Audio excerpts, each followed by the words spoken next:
como fazer que a terapia de fala seja mais interessante para a criança, tenha resultado mais rápido e, além de tudo, você consiga fazer isso de uma forma tranquila. Então vamos lá, vou colocar alguns passos para você. A primeira é use ou perca. Se você ficar trabalhando palavras que não são funcionais para essa criança, e estou falando especificamente aqui de crianças, porque é a grande demanda que a gente tem na clínica, mas você pode pensar também se for um adulto, tá? Você tem que usar palavras funcionais, porque ele vai ter que ter chance de usar novamente essas palavras no dia a dia dele, senão ele vai perder, ele não vai usar essas palavras. Use e melhore. Quanto mais ele usar essas palavras, mais chance ele vai ter de aperfeiçoar a produção de fala dessas palavras, correto? Então, se ele ficar usando uma palavra, vamos dizer, 10 vezes durante aquele dia, ele teve 10 oportunidades de fala, 10 vezes para melhorar a programação, a execução motora daquela palavra. Selecione bem as palavras, selecione bem os alvos. Os exercícios, você tem que trabalhar sempre na função da fala. Não adianta ficar fazendo exercício de sopro se você quer trabalhar o som do F, por exemplo, palavras com F, perdão, já falei uma coisa aqui que tem que melhorar. Palavras que têm um movimento do som do F, que a boca tem que fazer aquele movimento. De nada adianta eu ficar pedindo para a criança, para o adulto soprar, porque isso não tem relação com a fala. Durante a fala a gente não fica soprando, eu não vou falar Fabiana. Você pode dar uma pista metacognitiva, por exemplo, quando você for chamar a Fabiana, chamar o Felipe, você tem que preparar a sua boca como se você fosse soprar. É o mesmo jeito que você vai fazer para soprar, mas não é soprar. Então, cuidado, vai ficar perdendo tempo de terapia, estimulando função que não precisa, entendeu? Repetição. Já falei ali no início, se a palavra for mais funcional, vai ter mais chance de repetir. Quanto mais repetir, melhor, mais chance de aprimorar aquele movimento. Pensa diferente, não como a fala. Vamos pensar se você está aprendendo a nadar. Você quer nadar, quer fazer um movimento de braço. O que você vai fazer para melhorar esse movimento de braço? Vai ficar olhando vídeo de movimento de braço? Vai ficar lendo como fazer um movimento de braço? Ou você vai lá nadar e vai repetir, vai ficar consciente do movimento? A fala é isso. Você pode até ver um vídeo, alguma coisa, mas o que vai te ajudar mais? A prática, você repetir. Quanto mais chance você tiver de repetir, melhor. Mais chance de aprimorar esse movimento, de ficar melhor, mais adequado. E o tempo de treino não pode ser muito grande também, porque senão você vai cansar. Seus músculos vão cansar, seu cérebro vai cansar. E aí vai perder o interesse, vai pensar, isso é muito difícil, não quero mais fazer. Então cuidado com o tempo que fica ali no treino. Pare antes da pessoa desistir, porque se a pessoa desistir, para você conscientizar ela que é legal, que é bom, vai demorar muito, vai ser mais complicado. Tarefas recompensadoras, vamos adaptar esses exercícios, essas repetições com tarefas que sejam interessantes. Por exemplo, jogar bola. Você pode, cada vez que joga a bola, vai ter que falar, joga. Posso fazer isso com outros jogos também. Joga.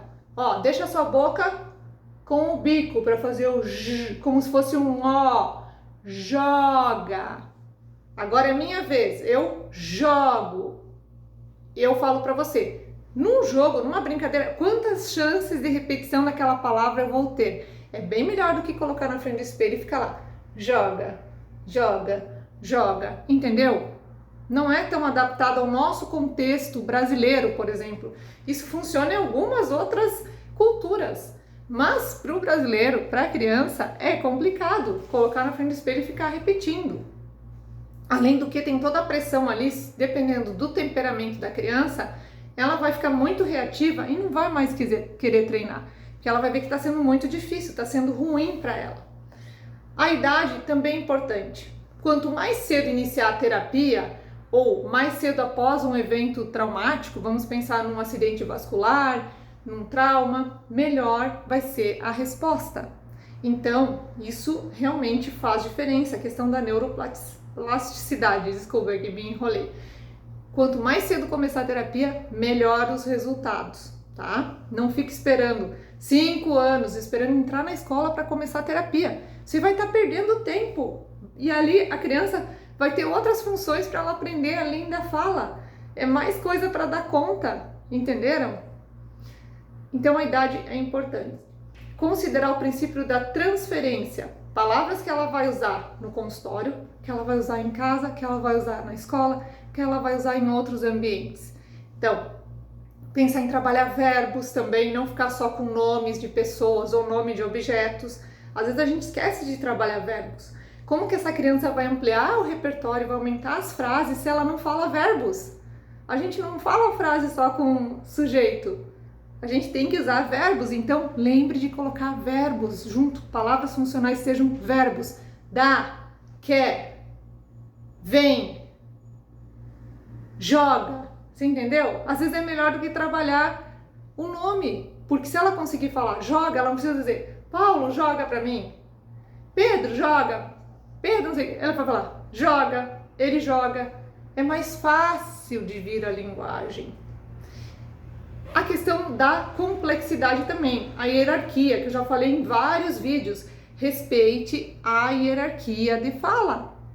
Você não vai começar ensinando a criança a falar helicóptero. É uma palavra muito complexa, tem muitas sílabas, a boca vai ter que mexer muito, vai ter que fazer muito movimento. Então, comece com palavras mais curtas. Palavras funcionais, verbos que sejam mais curtas, tem uma sílaba, 2 sílabas, sons que para aquela criança sejam mais fáceis. E aí também você tem que ver o que a criança consegue fazer, o que está acontecendo com a boca dela. Porque tem sons que para uma criança é mais fácil, sons mais anteriores, para outras crianças é muito difícil fazer um som anterior. Você não pode começar por uma coisa muito difícil também, porque senão para ela aquilo ali vai afastar ela da aprendizagem, ela não vai querer aprender, tá?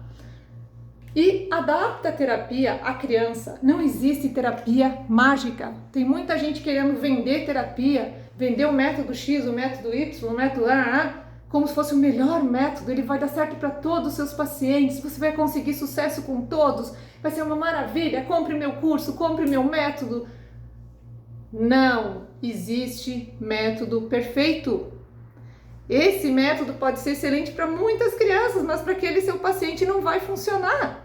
Então você tem que pensar nisso também. Cuidado com o que as pessoas estão prometendo. Tem muita gente querendo vender curso, ganha dinheiro com curso. É legal, ok, não é pecado, não está errado. Mas prometer que aquele método vai ser bom para todos, não é verdade. Pensa bem nisso. Espero que tenha te ajudado com os teus pacientes aí. E se você quiser deixar algum comentário, fazer alguma pergunta, sugerir temas para próximos vídeos, coloque que eu vou ter o maior prazer de gravar um vídeo para você, tá bom? Um abraço, até a próxima. Tchau, tchau.